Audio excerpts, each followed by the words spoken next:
आज अत्यंत धक्कादायक, वेदनादायक, हृदय पिळवटून टाकणारी, महाराष्ट्रातील मनामनाला हळहळून सोडणारी अशी घटना घडली.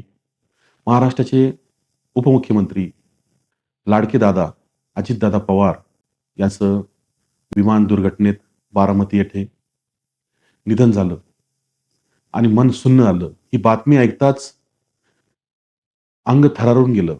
खरं म्हणजे असा विचारही स्वप्नात कधी केला नव्हता, की असा हा नेता आपल्यातून निघून जाईल. परंतु आज 28 जानेवारी सकाळी 9:00-9:30 च्या दरम्यान ही वेदनादायी घटना घडली आणि ती ऐकायला मिळाली.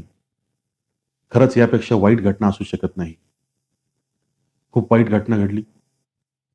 महाराष्ट्रासाठी दिवस-रात्र एक करणारा नेता अजितदादा सकाळी 6 वाजेपासून सर्वसामान्यांचे कामं करण्यासाठी तयार असणारा नेता.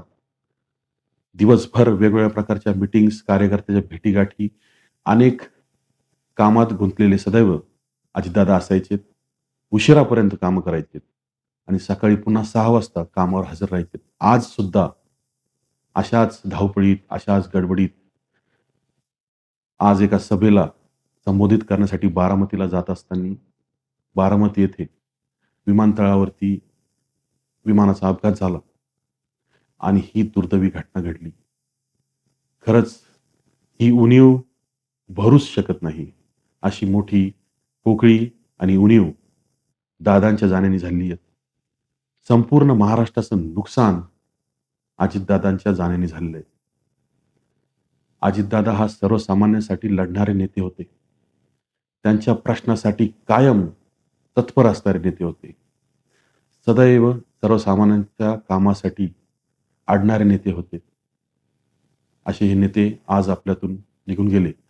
खूप त्रास देणारी घटना आहेत, वाईट घटना आहेत. अजितदादांना आमचे चॅनल किस्से कहानियाँ विथ भिंगारे आर्ट्सकडनं भावपूर्ण श्रद्धांजली.